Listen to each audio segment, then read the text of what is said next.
to start. Great. Hello, everybody. I'm Michael Rothberg, and on behalf of the UCLA Working Group in Memory Studies, I'd like to welcome you to this book launch event for the Routledge Handbook of Memory Activism. We're privileged to have the primary editors, Yifat Gutman and Jenny Wüstenberg, with us today, along with some of the volume's co-editors and contributors. Let me begin by thanking my co-organizers in the Working Group in Memory Studies, Yair Agman, Rebecca Chai, Rachel Kaufman, and Sharon Zelnick. And I'm also grateful to my friend and colleague, Brett Ashley Kaplan, for agreeing to serve as a respondent. This is the first of two virtual book launches we'll be hosting this winter. In mid-March, we will convene again online to talk with Andreas Hussin about his recent book, Memory Art in the Contemporary World, Confronting Violence in the Global South. And I'm pleased to announce also that Saloni Mathur of UCLA will be one of the respondents for that event. And more details will follow on our email list and on Facebook soon. I'm very excited that Yifat and Jenny agreed to take part in this event with us. The Routledge Handbook of Memory Activism will be published any day now, and we encourage you especially to make sure that your library orders a copy. The volume, to which I had the privilege of contributing an essay, co-authored with Jennifer Noji, who's also here, strikes me as exemplary in many ways. It's clearly the result of a long process of planning and conceptualization, about which I think we're going to hear more in just a moment. And it brings together one of the largest and most diverse groups of memory studies scholars and also memory-related issues that I've seen collected in one volume. It's obviously an incredibly timely volume. Although the handbook emerged over the course of several years, it is very much of our moment, a moment in which memory activism is an unavoidable topic, from Black Lives Matter to Roads Must Fall, from Cape Town to Bristol to Moscow and well beyond. As the volume shows, the grassroots mobilization of memory in the interests of mnemonic and broader social change is an omnipresent feature of our political landscape. I'm looking forward to hearing more about the volume and discussing it with the editors and other contributors today. Our event is going to proceed like this. I'm first going to introduce Yifat and Jenny, and then they will speak about the volume. I'll then introduce Brett, who will give a brief response. After that, we'll hear from some other editors and contributors who are present. And finally, we'll open things up to a general discussion. If you're a contributor or editor and would like to speak, I'll ask you to use the chat function to indicate that, and we can do that a little bit later. So let me now introduce the editors. Yifat Gutman is a senior lecturer in the Department of Sociology and Anthropology at Ben-Gurion University of the Negev. She holds a PhD in sociology from the New School for Social Research in New York. Her research focuses on memory activism and political change in and after ethno-national conflict, which she explores through comparative study of multiple sites, including Poland, Israel, and the Czech Sudetenland. She also examines memory laws in Europe and beyond, as well as alternative memorial ceremonies in Palestine. She is the author of Memory Activism, Reimagining the Past for the Future in Israel-Palestine, and co-editor of the volume Memory and the Future, Transnational Politics, Ethics, and Society, as well as obviously the volume we're discussing today. Jenny Wüstenberg is Professor of History and Memory Studies and the Director of the Center for Public History, Heritage, and Memory at Nottingham Trent University. She's the co-founder and co-president of the Memory Studies Association, as well as the chair of the Cost Action on Slow Memory. She's the author of Civil Society and Memory in Postwar Germany, also published in German, and co-editor of Agency in Transnational Memory Politics with Aline Zierp, and of Decommemoration, Making Sense of Contemporary Calls to Tear Down Statues and Rename Places, which she co-edited with Sarah Gainsbourger, which is forthcoming in English and French. She's written about the intersection of democracy, memory, and activist politics in a variety of settings, and her current project focuses on slow memory as a way of responding to gradual change and violence, such as biodiversity loss and family separation policies. So welcome again, Yifat and Jenny and everybody else, and I'm going to turn things over to the two editors at this point.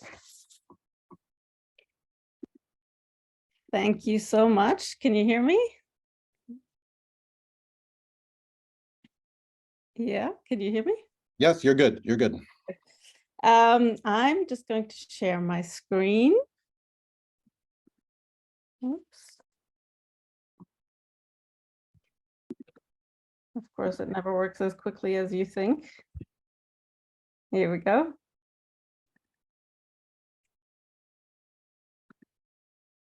Right, so here's the screen. And with that, let me just start by thanking Michael and all of the colleagues at UCLA of the Memory Studies Working Group for this wonderful event. We're so glad to be here today. And yeah, we also want to thank Brett for being the respondent. We're very excited to hear what you have to say. And of course, we're just thrilled to see all of you in the audience because, you know, as you all know, we've not been able to see a lot of people in the last couple of years, including pretty much all of our authors and editors. So it's just great to see you here and to be able to talk about the volume and celebrate a little bit. That's actually where I wanted to start. To tell you a little bit about the origins of the handbook, you know, just to kind of explain a little bit how it evolved and how it fits into what's been happening around the world, as Michael already pointed out. And yeah, this has been long in the making. And actually, I've just been thinking that, you know, actually, even just in the editorial team, we had 2 babies born during this time. And I would love to find out, you know, how many other important life events happened in the whole group of authors that we have together here. So we started talking about this volume in a way at the very first Memory Studies Association conference in Amsterdam in 2016. So Yifat and I met, but that's not the first time we met, but that's where we started talking about doing something together because we were both finishing up sort of comprehensive studies of memory activism in different settings, as Michael already mentioned. And we each had slightly different approaches, but we felt like talking to each other about this and sort of thinking comparatively about memory activism was really fruitful and productive. And so we started talking about it more systematically. We started thinking about how we could kind of conceptualize this field that we saw emerging. Now, at the time, there wasn't a field like this, right? But there was certainly a lot of work going on in different corners that we saw as being about memory activism. And so we thought, you know, something's happening here, probably also because we were in Amsterdam founding the Memory Studies Association. We were thinking in, you know, kind of field terms. And I just want to say, you know, that for us, well, for me personally, it's been a really, really fruitful collaboration with Yifat. You know, it's just been, I've learned so much from her, just talking about these issues. And I feel like we really, you know, we went beyond sort of adding up what we each had to say. We really tried to develop something together. Yeah, so we then were able to get some funding from the Fritz Thyssen Foundation to host a workshop at Columbia University in late 2018. And this was hosted by the Historical Dialogues Program and Elazar Barkan, who you probably know. I mean, this is also a really important venue for memory scholars and memory activists to meet.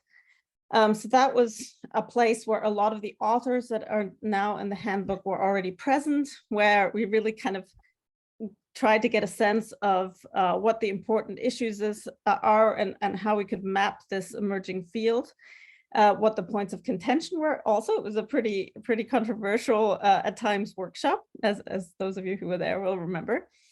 But it was also the place we kind of put together the editorial team, which has been amazing to work with. So Joanna Virginiak, Irit Deckel, Caitlin Murphy, Carrie Wiggum, and Benina. So some of them are here and you'll hear from them. And that was also just a really great collaboration. And I think it really allowed us, to also go beyond our disciplinary blinders that Yifat and I no doubt have. And that workshop brought together a lot of the, people from around the world who then contributed.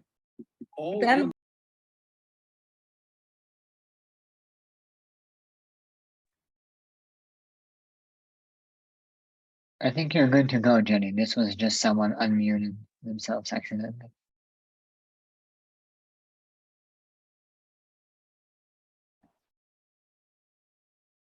Is that okay? Okay. Yeah, there was something strange with the mute button there. Okay, and then we met in Madrid for the Memory Studies Association, which was really the last time we met in person. Many of the authors, where we had a roundtable on the handbook where it was already really coming together. But we used that occasion to fill some of the remaining gaps and identify some more important authors. So it was sort of an iterative process, right, of sort of trying to figure out, okay, where's this going? What do we still need? Trying to find the right people to write chapters and so on. And then the final meeting that we had, the final in-person meeting, which turned out to be quite auspicious, because it was in January 2020. Our meeting of most of the editors. And that's where we kind of really pinned down what we still needed. And of course, as you all know, we were then pretty quickly locked down, which made it more difficult in a way and slowed down the production of the handbook. But it also, I think, kind of allowed us to sort of take stock of what was going on, because at the same time, as you know, this was also a period of a lot of memory activism, a lot of heightened public attention to protest around statues and so forth in the aftermath of the murder of George Floyd and so forth.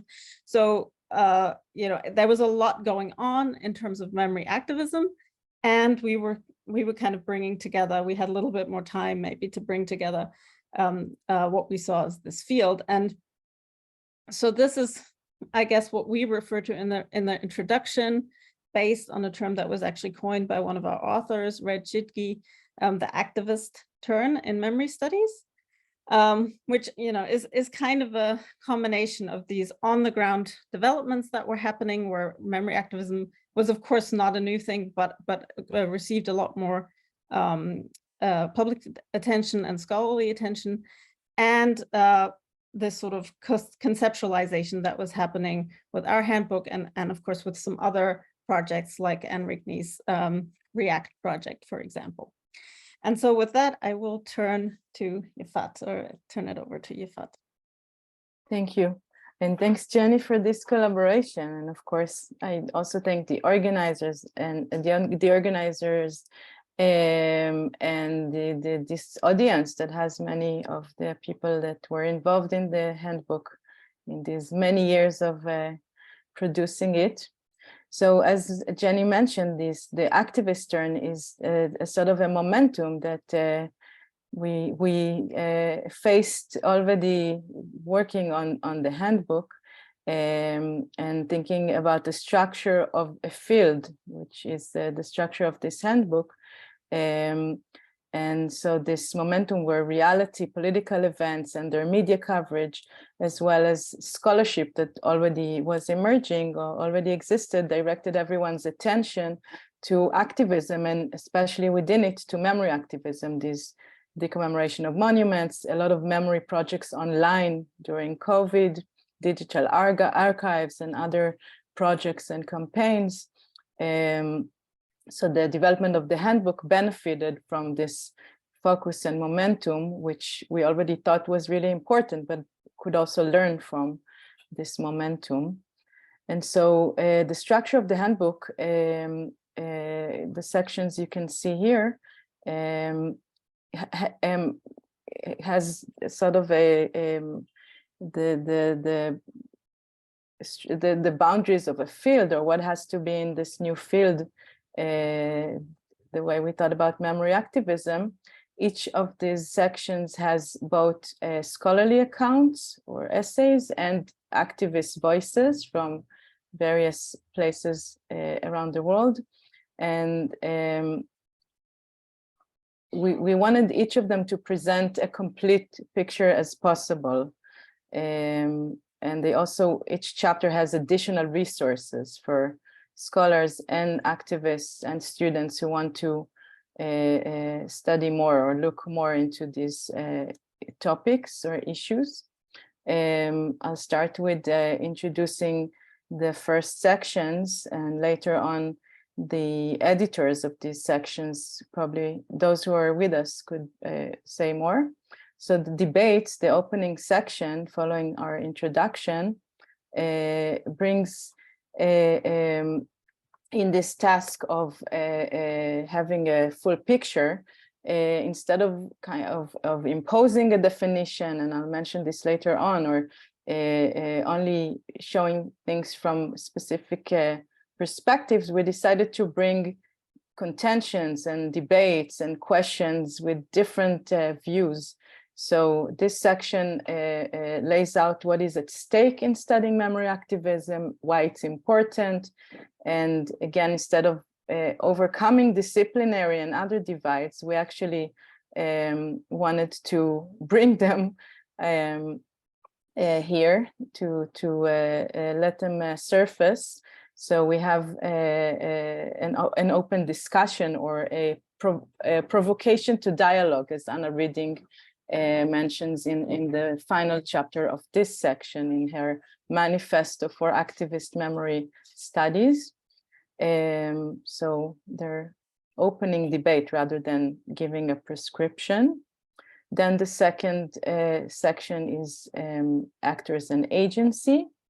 And here, this section was edited by Irit Deckel, who's with us and might say something about it. But I'll just in general say that here we have different categories of types of social and political actors who take part in the field. As you can see, it goes beyond existing categories like victims, perpetrators, and proposes that agency in memory activism can be found in places where it might not be expected, so beyond social movements or organized collective action. And by expanding and rethinking these categories of memory agents and activists, the essays push the limits of who can be considered an activist and how memory can be mobilized for or against change. I think next is institutions, and Jenny might want to say something about it.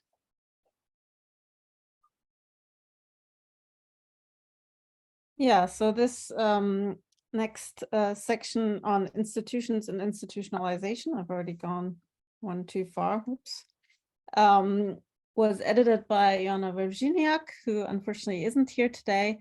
And it sort of tries to look at the institutions and institutional legacies that are the frameworks and sort of normative boundaries that structure memory activism. And of course, even just the definition of institutions is very contested, you know, even across the authors that contributed here. So it kind of, I think, does what the rest of the handbook does as well. It showcases different disciplinary approaches, and at the same time is very rich because it doesn't, you know, just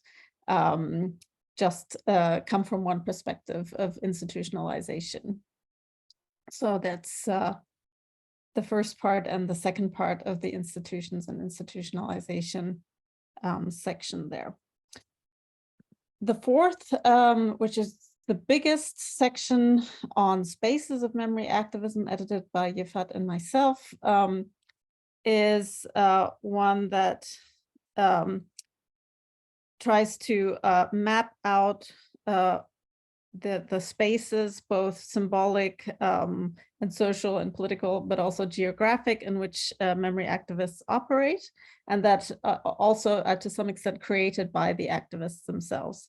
And we've roughly divided them into what we call memory scapes, so socially constructed spheres of activism, and regions of memory, so more geopolitical, geohistorical regions, borders that sort of highlight possible commonalities, but also differeces, of course, within those regions.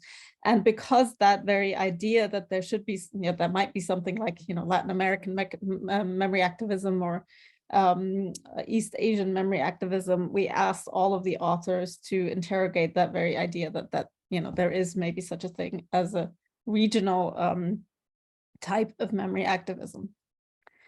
And then the fifth section, edited by Caitlin Murphy and Carrie Wiggum. I think Caitlin might join us a little bit later, so she might be able to say something herself. But here, this is also quite a big section where the authors focus on the physical and symbolic sites that are targeted by memory activists, as well as sort of the most important practices that are used by memory activists. Of course, memory activists could use the whole repertoire of social movements, but we've sort of tried to figure out what are the specific practices that memory activists, that also kind of help to define who is a memory activist. So again, quite a big range here of different practices, and also 3 contributions from activists themselves to this section. I think back over to you, Yifat. Right, thank you. So in this final section, edited by Ben Nianis, Ben and the contributors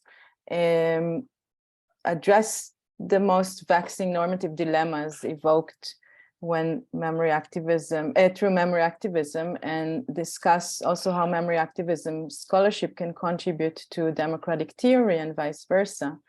And so they draw on, again, democratic political theory with a range of case studies, and also from across the political spectrum. And they ask how and whether the demand for expanded participation in the representation of the past results in more democratic and just societies. And so these dilemmas also bring different views, but some of these dilemmas address, like, for example, memory and illiberal democracy, they seem at least especially pressing due to current trends.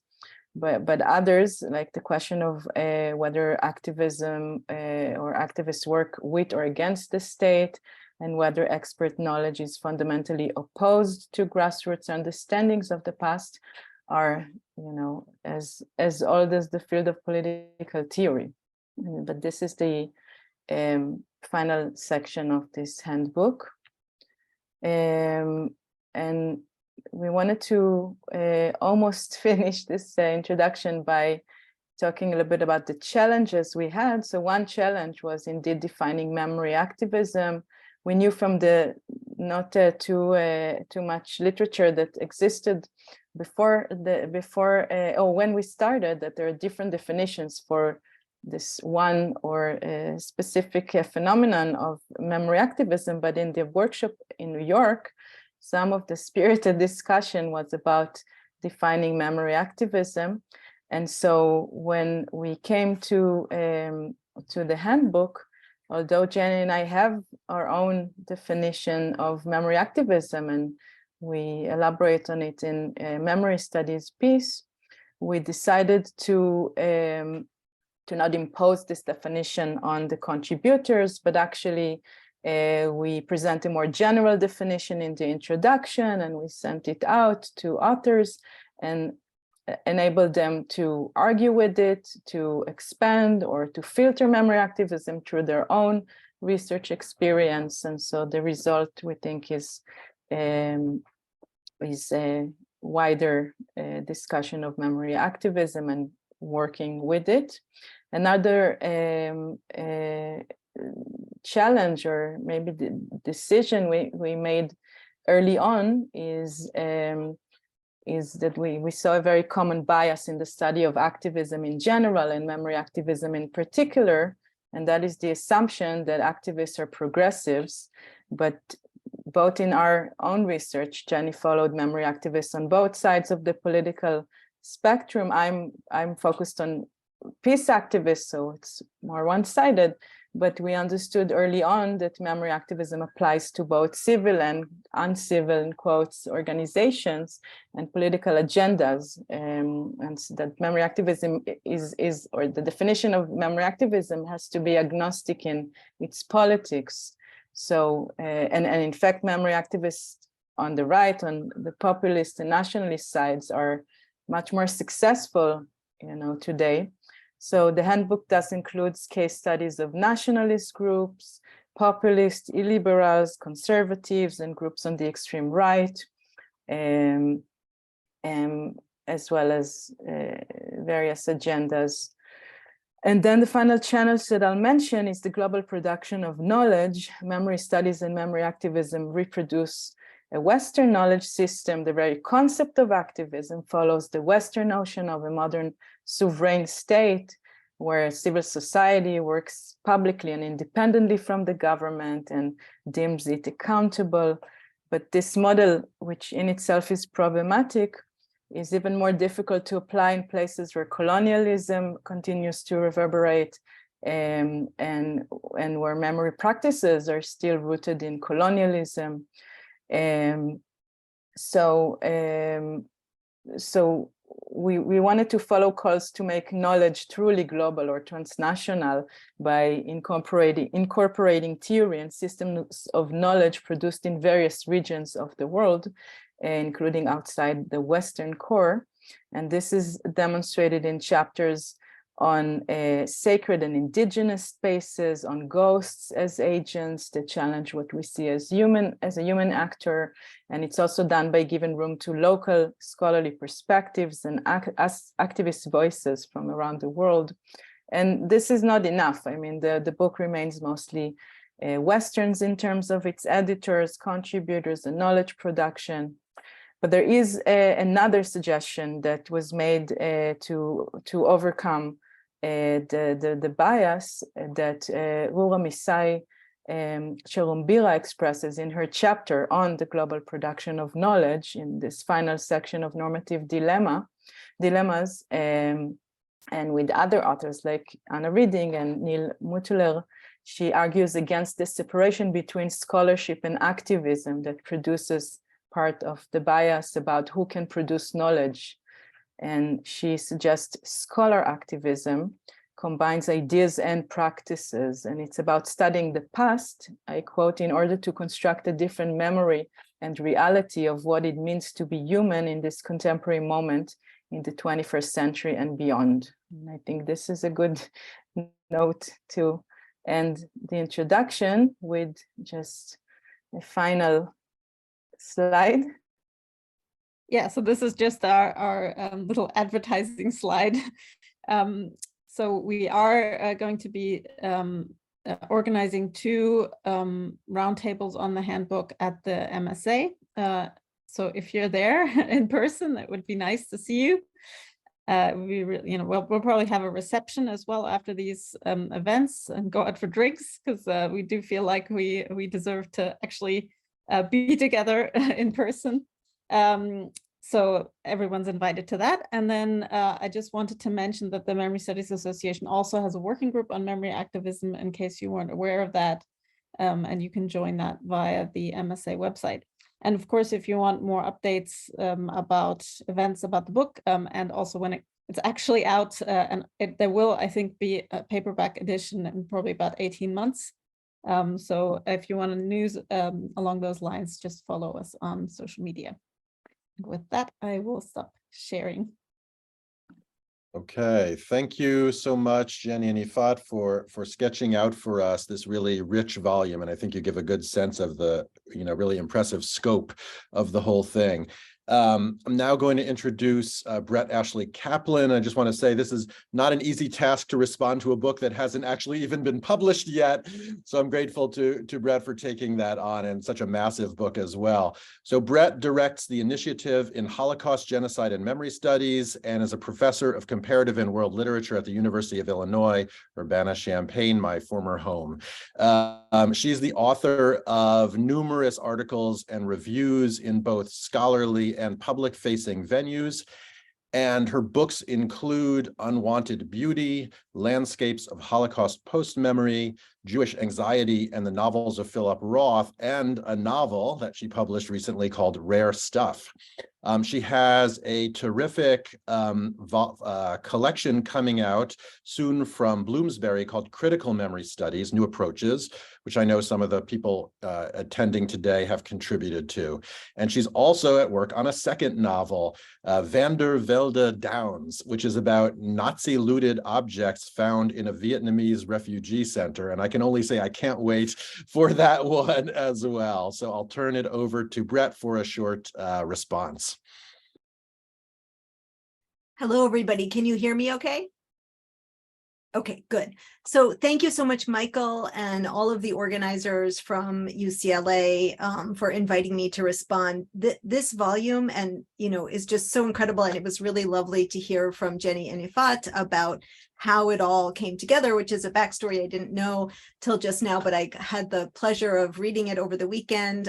It's very long, so not the whole thing, but I dipped in and out, and it's a very amazing volume in how much it puts together. So, I mean, it's really, as Michael said, it's rich, it's thought-provoking, it has a broad appeal, it draws from scholars, it draws from activists, from performance artists from all over the world, from Egypt to Kosovo to Mexico. It talks about the Arctic. I mean, it really has this very incredibly, wonderfully global approach. It also seems to be structured very democratically. So there's different editors, there's the two main editors, and then there's different editors introducing each section. So it does have this very multivocal democratic structure, which I think really embodies the ideas at the core of memory activism, which are very democratic at their center.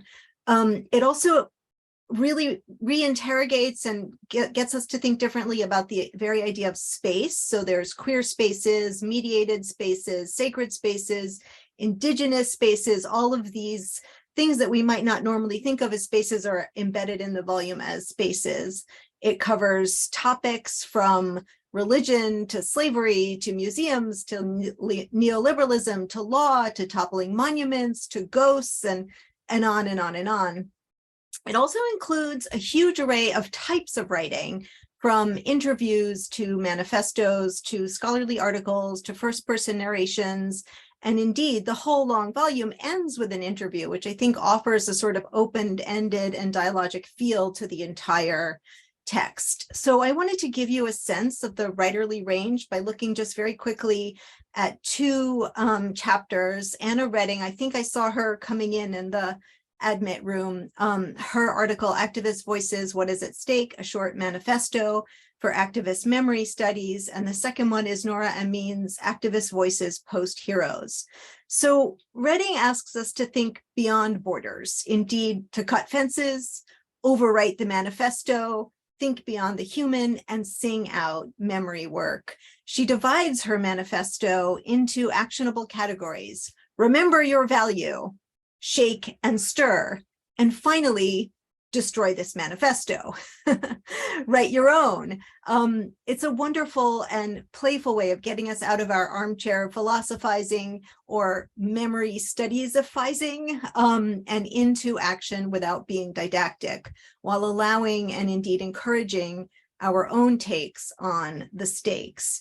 So this to me encapsulates a very lively, playful, different way of engaging with memory activism. Another piece that has a totally different valence is the contribution by Nora Amin, whose Activist Voices Post-Heroes tells her story as a grieving memory activist performer. Amin says, consider the different versions of her performance piece, Life for Remembrance, as political forms of memory activism that rely on memory and performance, or rather on forming memory in a certain large sense that encompasses personal and collective memory, as well as intimate and political traces, and fuses them with a performativity that meets the passion and togetherness of the public protests and demonstrations, while decolonizing the stage from the aesthetics and discourse of oppression and corruption, end quote.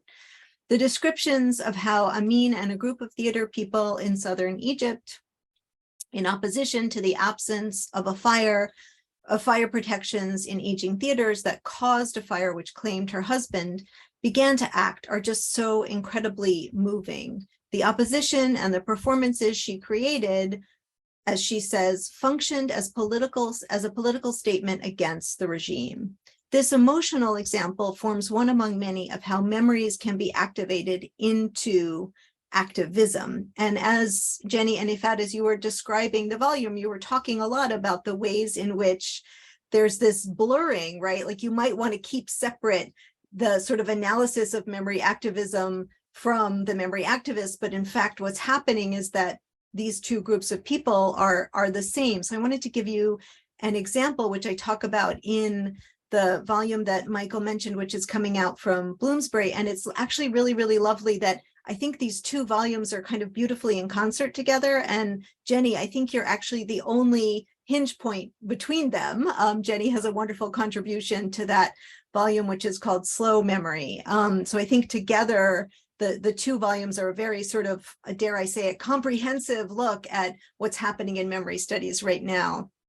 But sometimes memory studies scholars analyze memory activism, and sometimes they become active engagers, catalyzers of complex and deeply moving memory projects. I'm thinking here of the Zip Code Memory Project, which draws on the realizations of memory studies scholars that memory is always fluid, alive, changing, grasping, that it can never be done, can never be complete. It's always a process, not an end game. The creators of the Zip Code Memory Project, Mariana Hirsch, Diana Taylor, Susan Meiselas, Lori Novak, and Laura Wexler, are all memory studies scholars and or artists and or pioneers who live in New York City and who created the Zip Code Memory Project to, quote, find community-based ways to memorialize the devastating losses resulting from the pandemic, while also acknowledging its radically different effects upon upper New York City neighborhoods, end quote. A diverse group of artists and activists working with the Zip Code Memory Project organized interactive in-person masked workshops that use theater and performance tools, maps, and or stories and photographs to process loss and generate connectivity. The project also invited people to send in postcards answering the questions, what have we lost and learned from COVID? How can we heal and grow together? Throughout the Zip Code Memory Project, place, the body, memory, and community become central motivators for opening both spaces of mourning and spaces of hope. Another example of a kind of memory activist project is an artist, Carla Funderbank from Matter Studio Gallery in LA, who was part of an online COVID memorialization project. And she described how she began making origami cranes to memorialize the losses she saw all around her from the pandemic. Soon, people sent boxes of cranes from all over the world, each one representing someone being mourned. The cranes flew in the gallery, their small paper frames marking a precarious spot of memory that formed communal space to visualize the enormity of global trauma. It's no wonder that memory studies conversations, conferences, journals, organizations, programs, workshops, summer schools, networks, ideas, and indeed memory volumes like this one have been expanding at tornado speeds for many years in multiple sites around the globe. Memory studies examines how memorialization can happen, what shapes it takes, and what it means. Memory studies grapples with how memory collides with history, with repressive structures meant to keep it down, with revisionism. Memory studies mines literature, art, music, performance, and many other forms to find out how memory matters. Unfortunately, there's never been a greater need for our work. Thank you.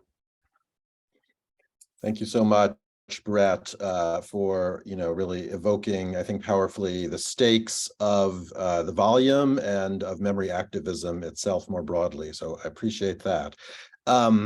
We're now at the point of our conversation where I want to invite first those who contributed as editors to the volume. There are at least a few people here I know. And then also after that, ask which contributors would like to say a little bit about their own contributions to the volume. And so I urge you to use the chat to identify yourselves if you'd like to speak. But I do know that Irit Dekel is here, so I'm just going to take the liberty of calling on Irit maybe to speak first about the sections that she helped edit, if she's here. Thank you, Michael. Yeah, thanks, and thanks the editors and Brett for talking about the book, and Jenny and Yifat for the wonderful collaboration. Which indeed started a few years ago, and I think informs the way we think and write about memory activism as a phenomenon, as a concept. So I'm going to, only talk about the section I edited, and if there is time, I'll talk about my contribution later. So in editing the section on actors and agency, I was thinking conceptually on actors as having mediating and sometimes executive roles. They may be constituted through relations to a group, through other actors, and toward their own roles in past events, and in how they have been commemorated. So I use the definition of power that attends to the division between action and agency, and it considers action to always be incomplete and subject to competition of mutually implicating representations. And the pieces in this section, as Yifat and Jenny already showed, study the power to change narratives about the past through the role of the actor as a mediator and agent of change in the process, with examples from Armenia, Austria, Chile, Egypt that you heard about by Nora Amin, Germany, South Africa, Turkey, and the United States. And so the contributors are scholars and activists, and often both, and this and other sections, as Yifat said, challenge that division, I think, in a good way. Who write about actors' dynamic roles in memory activism in different times and places, to reflect on how memory activist agency develops and changes, ranging from the implicated subject, of which Michael Rothberg and Jennifer Noji wrote in this section, the extreme right, communities of memory, coalitions, scholars, conservatives, border crossers, ghosts, anti-neoliberals, post-heroes, and museum entrepreneurs. And this section lastly troubles methodologically commonplace distinctions between the roles of states and institutions on the one hand, civil society actors on the other. It challenges other distinctions such as between victims and perpetrators, between post-transition breaks and continuities with the past, between national and transnational actors, and between human and non-human actors. Maybe with that, I will stop, and I will say another thank you to all the editors, the other editors, for working together and for this wonderful collaboration. And for all the friends who are here and colleagues, it's great to see everyone, so thanks.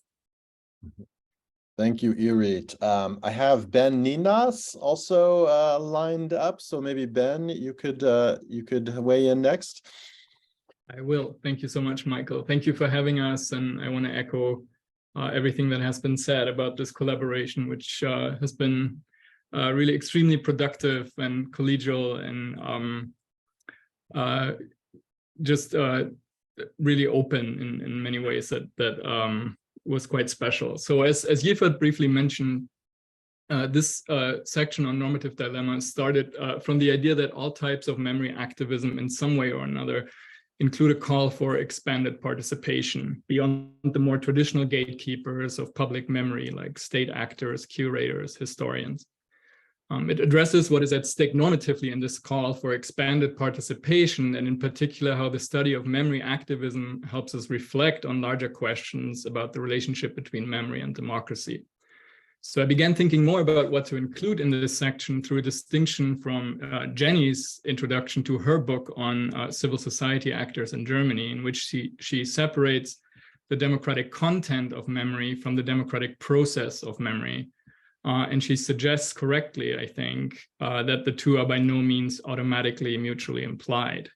So since many of us here live in a country that is designed for minority or elite rule, we may first need to remind ourselves that majoritarian rule is an important aspect of the democratic tradition, as is the translation of a collective popular will into political action. So one question we hope to address was, how does memory activism push back against established epistemic authorities, and what visions of democratizing the past are implied in this activism, and also what notions of political membership and of the people are being evoked in different types of memory activism. But then in a corrective to the corrective, if you will, we realize that when it comes to democratizing the past, majoritarian representations or discourses of representing the past of the people can be anti-egalitarian or illiberal in content, and they can highlight other fraught relationships like that between democracy and truth, for example. So very briefly, in the context of these very tensions, the section chapters take on different empirical cases and conceptual clarifications. Julian Göpfert draws on ethnographic research of the far right in Dresden and presents an example of illiberal memory activism that promotes an exclusive vision of nationhood and imagines itself as a true representation of a people. Bach's chapter on different logics of appropriating the past, and my own chapter on what we may call the recent agonistic turn in memory studies, both address questions of repoliticizing debates about the past and the roles that memory activists play in these efforts to break up real or perceived technocratic memory regimes.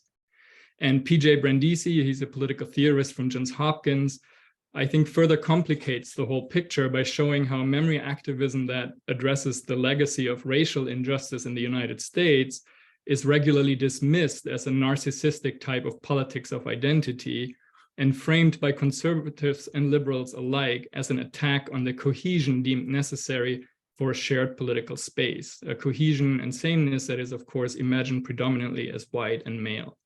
So you can see it's a rich section, I think, on questions of how to relate this activist turn to larger questions about the democracy of public memory and vice versa. So I'm going to leave it here, and I'm happy to delve deeper into any of these questions if there's time for it. Thank you. Thank you, Ben. I'm not sure that I see any more editors who are present, unless somebody can alert me to that. I haven't seen Caitlin Murphy come in yet. So, but we do have some contributors who would also like to say a word about their work. I know that Erica Lehrer, for example, is here, and I wonder if Erica might want to speak next. And if there are other folks who would like to speak after Erica, maybe you could raise your hand, or I'll start calling on you. I see you, Anne Rigney. All right, I guess I'm on, Michael, yeah? Can you hear me? Yep, we can hear you. Okay, right, so very few short words. First of all, I'm so excited about this volume, and I'm really happy to be included in it, and grateful for all of the immense amount of work that I know went into it, so bravo to all you guys. My contribution to the volume is called Museums and Curatorial Activism, and I was pleased to see a few chapters in the volume that deal with museums. I know Amy Sodaro is also here and contributed on that topic. As I say in my text, museums are fundamentally institutions of memory. In fact, one of the most prominent, publicly trusted, and increasingly used for purposes of national statecraft. So this obviously raises the question of how they relate to this volume subject of memory activism as, in principle, I'd say in Yifat's originary definition, as a form of memory from below. So my approach in my text is to look at museums as sites or as platforms of intense dialogue between elite insiders and typically marginalized outsiders. So I look at forms of museum critique, which have been on the rise in recent decades and quite powerfully just in the last few years. And I try to take a sort of 360-degree view, looking at a range of origin points and modes of critical activism vis-a-vis museums, from academics' critical discourse to direct public protest of museums or against museums, or using museums to protest other things, to artists' interventions that use the museum's own curatorial tools and language against itself. And I also raise the question of whether museums themselves can become self-critical in a meaningful, transformative way, as some of these critiques and the language of critique have been sort of, embodied by institutions and by curators, who, of course, on the inside can also be activists in vis-a-vis and even against their own institutions to some extent. And of course, as Brett mentioned, also I touch on sort of how these vectors are really fundamentally blurred these days. Of course, these increasing progressive trends are happening in the face of large-scale regressions as well, and one need only look at Berlin's new Humboldt Forum to see, nostalgia for empire in the form of a museum, despite some really wonderful moments of critical work within it. So, like the Humboldt Lab inside the Humboldt Forum is a really, quite incredible attempt to, insert criticality in the sort of in the belly of the beast, let's say.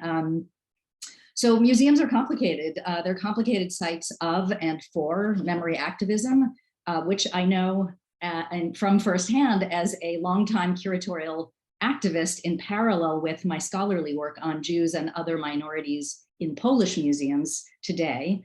And I included in my short chapter a photo of a recent critical projection that I did with some Polish colleagues on the facade of the Krakow Ethnographic Museum, which is a result of something we were trying to do internally, which became impossible because of COVID. So we pivoted. And just to end my remarks, I will say I will self-interestedly put the links to both the website and a Facebook page associated with a large, let's say, museum memory activism project that I'm now directing, called Thinking Through the Museum, a partnership approach to curating difficult knowledge in public. If anybody's interested, there are various ways to follow us and be involved. So thanks. Thank you, Erica. Thank you. Are there any other contributors who would like to weigh in at this point? Otherwise, I have a couple of questions I'd be interested to pose. I see somebody waving their hand. Anna Amza Redding. Hello. Hi, Hi. everybody. Yeah, I just wanted to sort of weigh in at this point just to say, well, a big thank you. Obviously, I think it's been one of the most brilliant projects to be involved with and to be working with everybody. And it's a kind of model, actually, of community building in itself, particularly at such a difficult time, all through COVID. So to pull this off is just absolutely brilliant. And the other thing I wanted to do was just to kind of link the handbook. In my mind, it's very much linked to teaching as well. And certainly the piece that I wrote, which is the short manifesto, which has been mentioned a couple of times already, came out of thinking about how I can bring my work together as a long-time activist in different spheres with my work within memory studies and then my work with students. And I found that, getting them to write a manifesto around various things that they might be involved with is a really good starting point. And then it was just incredible to be given the opportunity within this book to write a manifesto.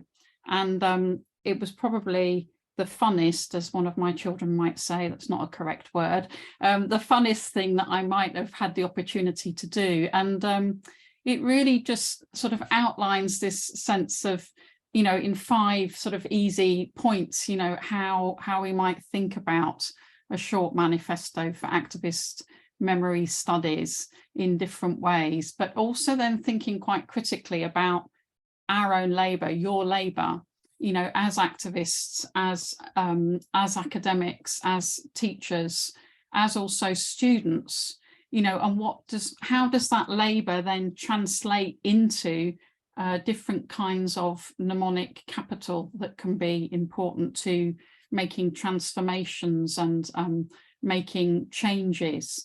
And I suppose the other thing just to add is that it really isn't done in a way that's prescriptive. It is quite playful. You know, it has its 5 key points, which are there as suggestions. And then it posits this sense of, you know, what's my positionality as a writer within this, you know, which taps into, I think, this strength within this handbook, which connects into this sort of burgeoning field of critical memory studies, which is the, you know, the next phase, I think, of what many of us are involved with. And I think there's then an opportunity here for working with our students, but also, you know, I think that this handbook actually will have journeys well outside of the academy, you know, working with activists, and because they're short pieces very often as well, and they are from all over the world, I really do have a sense that they can speak to many people. How we can get that out there, given how expensive now, you know, academic books are, is something that we can all think about, I think, in terms of how we do that, how we share aspects of it, maybe in different ways. Of course, bearing in mind copyright and everything, but you know, I think that also will be really important. So just a final thank you, and it's great to see everybody again, and I'm really looking forward to seeing everybody, or as many as we can, at the Memory Studies Association conference. So thank you. Thank you so much for that. And I mean, I do think we're getting various comments about the pricing of the volume itself. And I guess it's another institutional question and a political question, I suppose, that we should be reflecting on in terms of how our work circulates and what are the limits to its circulation. And I guess another thing for us to, I mean, I think we have to take it seriously, even though it's so familiar in some ways as a problem, of course. I have a few people lined up here. I have Anne Rigney, and then Sergio Beltran Garcia, and then Misha Gabovich, who've all indicated they'd like to speak. So Anne, turn it over to you first. On mute. Yes, hello everyone. It's great to have a chance to thank Yifat and Jenny in public on their wonderful achievement. I liked the reference that Anna Reddy just made to the labor that went into it. I think this has been an astounding achievement. If you just look at to read out the table of contents was already itself indicative of the amount of work that the contributors put into it, but above all that the editors put into it. So thank you very, very much for that. I haven't prepared any comments, but maybe just make a couple. And something that hasn't come up yet is the sort of the discipline that you as editors did impose on us, right? Anna mentioned the playful character, but a thing that I think that was very important was the notion that the pieces would be very short, and that they would have resources for further reading, and I think this all indeed makes it very useful as a textbook, and because it covers a huge range of topics in such now I can't say a short a small number of pages, because it is 500 pages, but I think there's such a rich pickings there that it could really be the basis for teaching. The cost, I think, is a really important issue, and I think something as we move forward, I think is something that we as a community have to think about. I know in the European universities we're being more and more directed towards open access as a mode of publication, and I think this is something that as a community of scholars we really have to think about, because of this idea, because of all that labor that went into it, that it should be, and because of its usefulness for students and for other groups, we should be thinking about how accessible we can make it.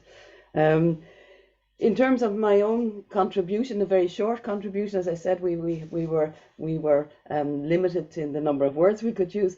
I wrote it in very early on in this whole process in 2016, and it's about monuments, following on a long-term interest of my own in monuments. And of course, in 2020, this whole discussion of monuments took off with Colston in Bristol, and in other very many, and and the intensification of the iconoclasm in relation to Confederate statues in the US. In a sense, my piece was written in advance of all of that. And I think it's interesting to think about a book like this as a process, which is trying to respond to what's going on around, but which cannot respond to everything, because at a certain point you have an essay, and that's the way it is. So I've actually followed up on this essay I have here in a much more extensive version of it, which I'm happy to put a link to in the chat. That being said, there's something very specific about my small contribution to this handbook in trying to think about the sort of the dialectics of remembering and forgetting in relation to monuments. We often think in terms of memory activism about getting a story out there, getting a new story, a hidden story out there. That is, of course, key to memory activism. At the same time, what I was trying to look at in this article was how do we decommission earlier stories? How do we undo them of their power to command respect and to dominate the public space? So in looking at monuments and the attacks on monuments, I was trying to think about how different ways in which existing hegemonic narratives can be inflected in new directions, and how actually the old, the monuments to be decommissioned can nevertheless provide a platform for helping stories to emerge which haven't yet had the access to public space that the monuments to be decommissioned have. So trying to investigate the different best practices in dealing with toxic monuments and in giving them a new meaning, but above all in trying to see how the decommissioning of the old can become a trampoline or a launching pad for making visible stories which had not yet been visible. So it's a small piece, and again, and just as a last comment, one of the ideas behind the handbook as it was originally there, conceived of, as I understood it, was also to develop best practices, the idea of best practices. And I'd be very interested as we go forward with the book, how the book is also used not just as a resource for in academic discussions, but also as a resource for thinking about best practices. And this is something I think which is a really important aspect of the handbook, and to what extent it was actually we were able to get that full engagement conversation between activism and academics. Again, I think there's obviously we've come a long way in that discussion, but it'll be interesting to think about how that conversation takes place in the future. Again, thank you so much, Yifat and Jenny, but also to all the other editors for producing this, if I dare say, monumental volume, which I think will stay with us for many years. Thank you. Thank you, Anne, for those comments. Sergio, I think you were next, and you had an interesting role in the book, which I think you will tell us about. Thank you, Michael. Yeah, I just wanted to say a few words about the photograph that's on the cover. It was Jenny Wüstenberg who reached out, I think it was on recommendation of Benjamin and or Ale Delano, because they did an interview. I think the last chapter is an interview they made on my experience working with and against the Mexican State and Memory initiatives. And the cover page is actually one of the protests where there was an earthquake. To those of you who might not know, there was a pretty intense and severe earthquake in Mexico City and surrounding cities in September 2017. And there were several buildings that fell, and one of the sites was declared or expropriated, declared a public utility so that a memorial would be built there. But the problem is that this initiative for memory happened in the midst of several thousand people who had lost their homes and or workspaces, had no certainties of recovering their shelters. And there was also a lot of important questions that 5 years later remain unanswered in terms of responsibilities, why does Mexico City, having one of the strictest building codes, was there so much destruction? And so the question of creating a memorial as an initiative of the Mexican state in this context became quite controversial, and we started to protest against it, not because we didn't want a memorial or we didn't believe that the construction of spaces of memory was important, but we just thought we were just getting really, and this is something that's becoming more and more of a trend in Mexico, and I'm sure in many parts of the world, we're just getting really tired of the abuse of the discourse of memory and how that replaces or displaces human rights needs, access to truth, access to justice, access to reparation, to non-repetition. So what you see on the cover of this book is one of the culminations of these protests, in which we went to the site where this memorial was due to be built. There was even a public bid. There was an architectural proposal that won. And what we're trying to manifest is that we don't want monuments. We want reconstruction. We want justice. We want risk atlases. We want information. We want to live in a safe city. And the best way to create memory is by following those things that are actually law, rather than just building another space of memory that activates itself for a few minutes once a year on the commemoration of the earthquake. So yeah, I hope it sums up much of the texts that are in the book. And yeah, thank you for the opportunity to share this little story from Mexico City on the cover.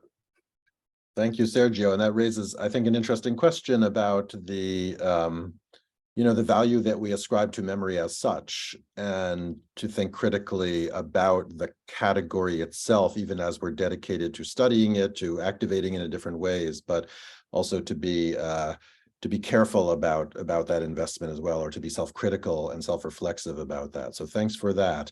Misha Gabovich was next on the list, and then maybe we can open it up for some other discussion.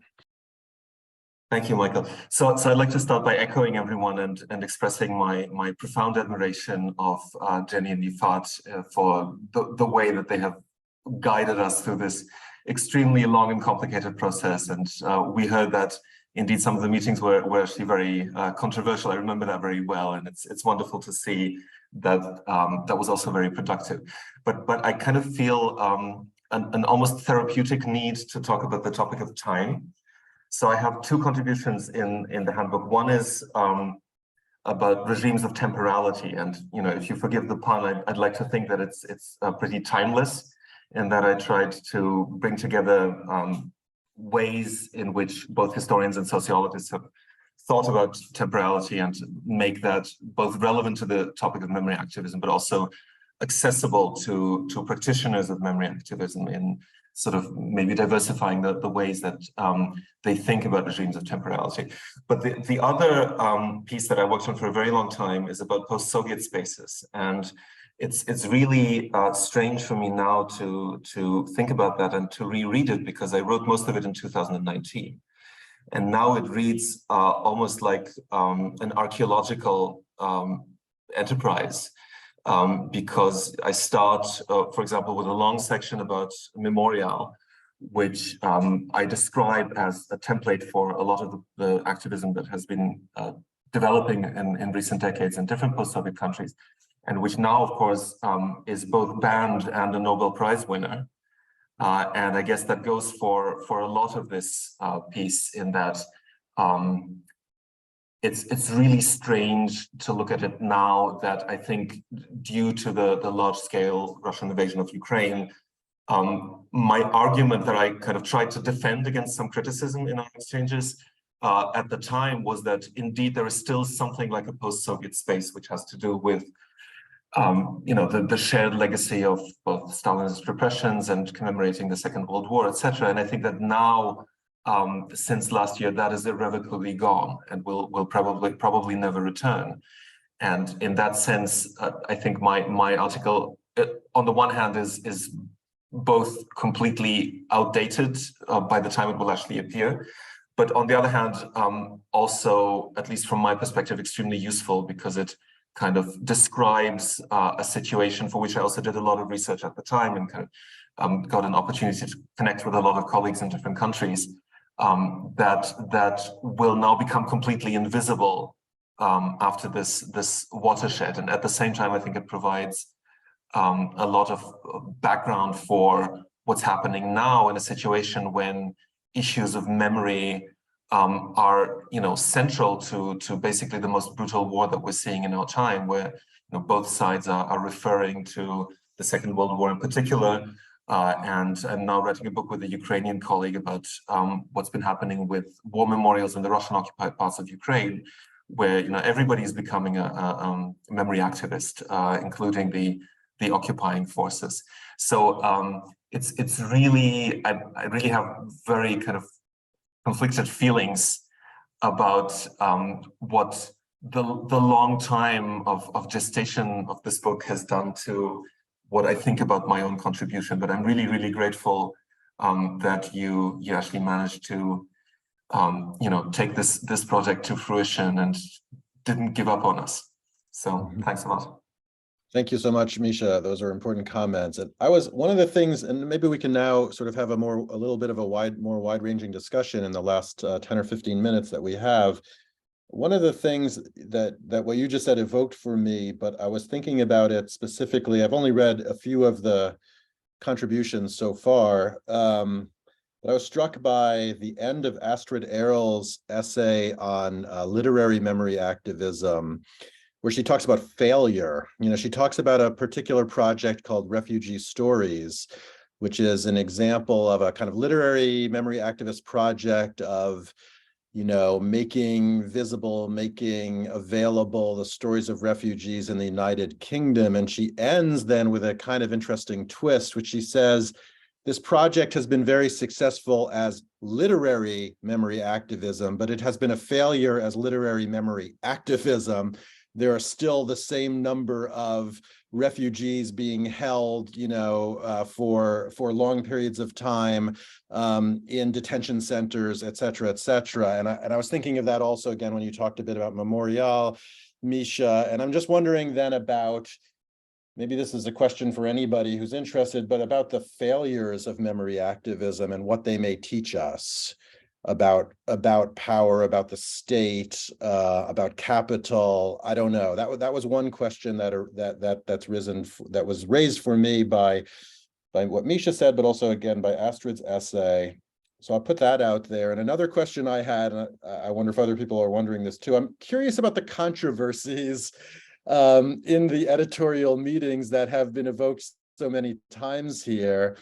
My sense is that at least one of them had to do with the relationship between scholarship and activism.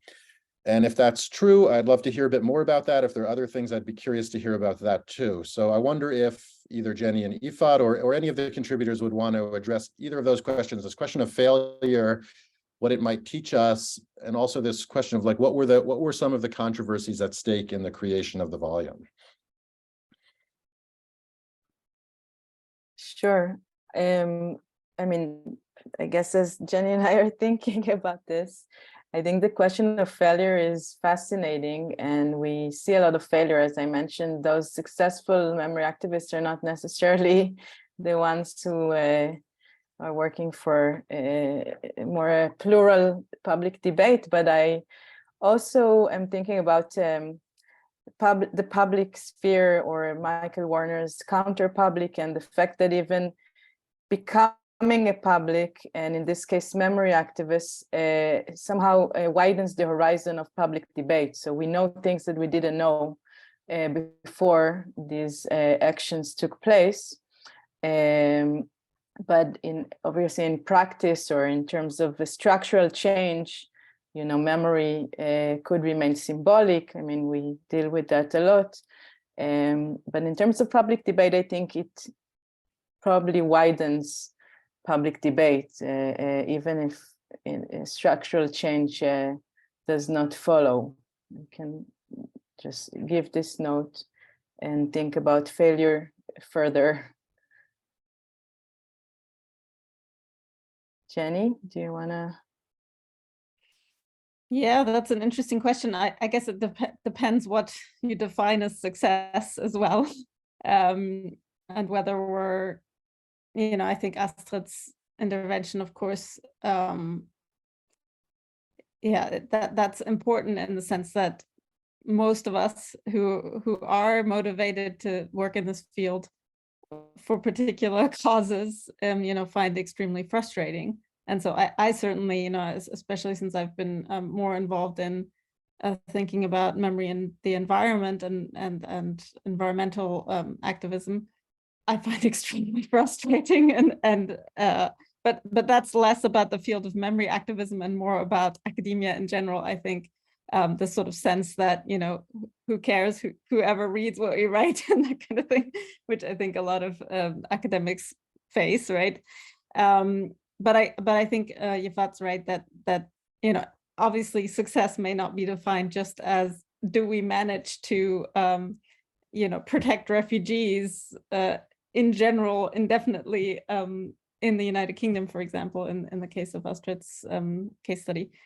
But do we manage to bring attention to this issue? Do we give people who are, the memory activists, do they create space for themselves to tell their stories and these kinds of questions, right? And it's very hard to measure then what is actually failure and what is success.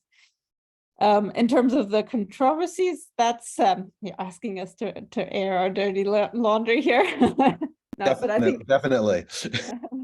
I think, well, you're right. One of the main issues was, do we see activism?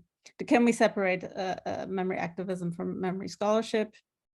And I think Yifat and I, being both social scientists, we're more on the side of we need to. I always think about it in Roger Brubaker's terms, the sort of memory activism as a category of practice versus a category of analysis. And I find that very useful because I think it helps you, it doesn't preclude a scholar being an activist, but it helps you kind of step back and think, what's the analysis here? And I think that is very important when you're analyzing non-progressive, right-wing, nationalist kinds of memory activists, as I've done. It does require you to kind of put up that barrier that a focus on analysis can provide. But that was a big point of debate at our workshop, and obviously we very much respect the sort of different points in that debate, which is why I think we try to make space for that in the handbook. And I think it was just controversial of how do we define this, and that was very much came from different disciplines and different traditions of research, that people just had very different ideas, and we couldn't pin that down. So that was we had some spirited debate about that, but I think it was all very useful, and it was certainly useful for us because I think Yifat and I, we get along pretty much, both personally, but also in terms of how we approach our work. And so it really opened up the field for us in a way that I don't think we had understood before. Thank you. That was interesting. Anybody else want to weigh in with a question or a comment, contributors or not? See some comments in the chat area. I'm also interested in this debate. Obviously, it's not just a debate for a volume on memory activism, and even not just a debate for memory studies scholarship more generally, but really for the production of knowledge on a global scale, as you say. But this question of sort of the categories of analysis and the, let's say, Eurocentric or Western bias of some of the categories that we use. And I'm wondering how you, maybe you could say a little bit more about how you try to negotiate that in the volume, or what you think has come out of the volume that might help us as a field, as a disciplinary, project in memory studies to move in different directions. If anyone could speak about that, I'd be curious to hear it.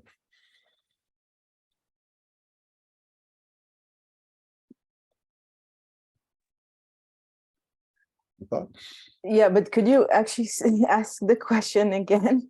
Yeah, no, I guess I'm just wondering about, again, I take it that one of the debates also at the core of the volume, and I don't know if this was one of the controversies that have been alluded to, but it's certainly one of the key issues, is this question of the production of knowledge on a global scale, and the fact that most of us here are located in, institutions in the West or the developed world, the global North, however you want to describe it.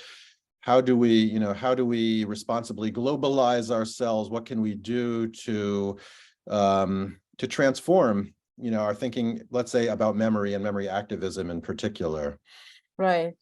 So in addition to bringing these voices from various places and activist voices, on the ground, I think one of the controversies, for example, or one of the contestations to how we see memory activism was that we see it as outside state channels. And this was a major point of discussion, both in the workshop and in general, because as I mentioned, civil society, the state, the relationship between them, these are a very kind of Habermasian idea of the public sphere of civil society that has been problematized in any case, but scholars and activists from other places contested it. For example, Duane Utero, writing about Africa, has examples of activism that has to include both the state, the people, and the chiefs, or of activists who are running between, who are going to Germany to talk about colonialism. So it's not just based in one state, but it's transnational memory activism. And if we think about civil society as working publicly, as not in public, not just independent from the state.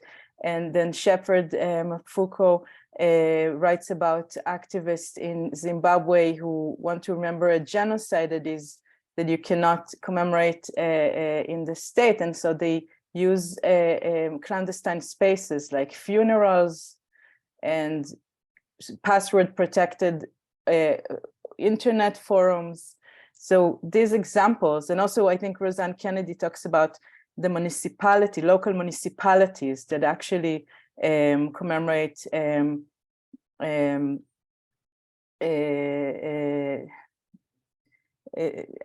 or go against the National Day because it doesn't mentions the harm that was done to indigenous people in Australia. So municipalities actually do accommodate these protests against these national days. And so these examples also help expand and kind of discuss the way that we initially see or define even memory activism out of these, Western social scientist perspectives. I think that's maybe one example or view on this issue. Anybody else? I think what I learned from the process, just quite practically, even when we were, trying to figure out who we could invite for the workshop, we quite quickly realized, our work, our own networks, our knowledge about who is doing work on memory activism is so determined by these, Western knowledge structures, global North, whatever you want to call it, that it was really challenging for us to figure out, just to get in contact with people, right? No doubt there are people working on these issues that we just don't know about, or that we, couldn't find a connection to. And then added to that, of course, there's the cost and the challenges for the potential participants to come to New York City and all of these practical issues. And And I don't think that we completely solved that practical issue of these missing network connections essentially. And I think that's obviously that is, the case for memory studies as a whole, and it's reflected in the handbook. And we really tried, we were really aware of, we really have gaps. And we tried to find people just by word of mouth, like, can you recommend, who do you know? But I don't think we completely succeeded in and some of it, with the Donald Rumsfeld, there are known unknowns, and then there is unknown unknowns, right?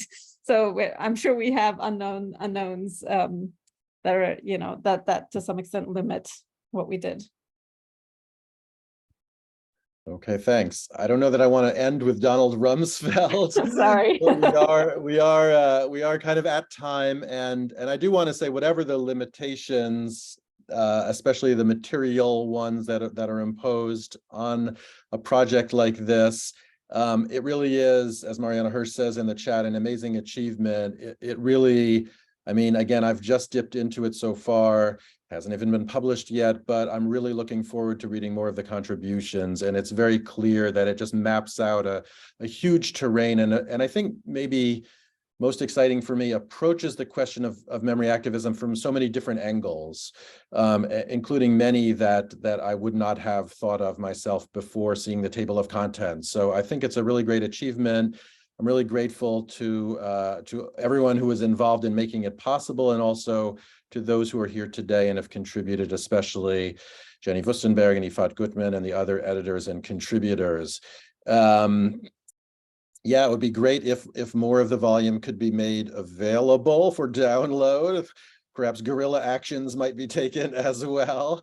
But thank you all for being here. I'm going to ask Sharon to stop the recording now.